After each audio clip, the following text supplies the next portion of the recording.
Alright, so here we are. I just finished climbing up this pitch. I'm going to break down this top rope anchor and rappel back to the ground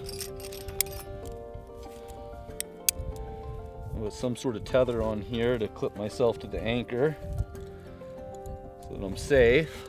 Some people may use a PAS, some people may use a daisy chain. I'm just using a standard shoulder length sling because it's something that I have on me. It's not anything extra to carry. John, I'm off belay.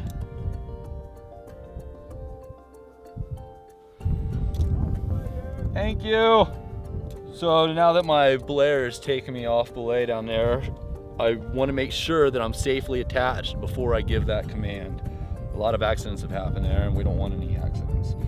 So I have to thread the rope through the rappel so that we can retrieve it without leaving any gear here at the end of the day. So what I'm going to do is I'm going to go ahead and pull up some slack on the other side of the rope here and tie a knot here, maybe a figure 8 knot on a bite, or maybe an overhand. I'll use a figure 8 just because that's what I started doing. I'm going to clip it into a solid point. I'm going to use my belay loop instead of a gear loop because there may be some situations where if you're on a big climb or something that dropping your rope could be really bad. So I have that clipped in. Now I'm going to go ahead and untie from my end of the rope here.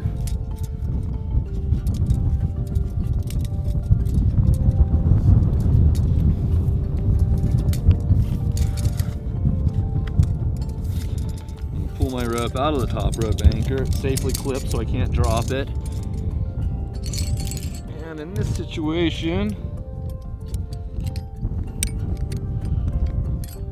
we have a rappel ring up here and a carabiner that is going to get left here for rappelling. I'm going to thread my ropes through the ring and through this carabiner again so we have redundancy.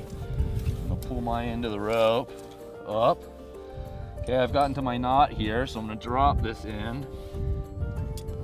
I'm going to hold on to this end of the rope. I've unclipped it. I want to be really careful here I don't drop it. If I was concerned that I might drop it, I may reclip this side of the rope in. So I'm going to pull this, and again, there's no middle marker, but since I can see the ground, I'm going to make sure that this end that I just untied from touches the ground. Whenever you rappel, both ends of the rope need to reach the destination. Okay. If you're unsure on a multi-pitch climb or you're not sure where you're going, you can tie knots. That'll prevent you from going off the ends of the rope.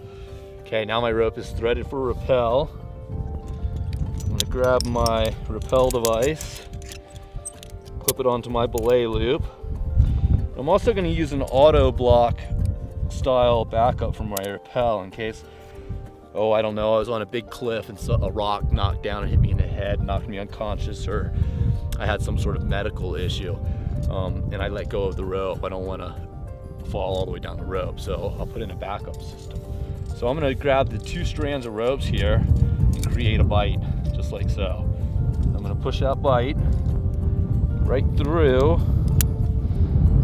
my rappel device. 1 bite on that side, 1 bite on that side. I'm going to make sure to grab those 2 loops without twisting them, clip them right into my rappel device. I'm going to go ahead and get that slack out. Now I always carry a little safety kit on me, which includes my prusik cord that I use for backing up, or you'll see me use it in the self-rescue tech tips videos. I'm going to clip a carabiner to my leg loop down here on my harness, and I'm going to clip this right in. Okay. Now the particular backup that I am going to use is called an auto block, and I'm just going to take this strand and wrap it around both strands on the brake hand side of the rope. Okay, 3 times, probably minimum is the minimum. More times if you need more friction, and I can test it by pulling up, but if I can't pull the rope there, I know that my auto block is working. Okay, so I can cinch that up nice and tight.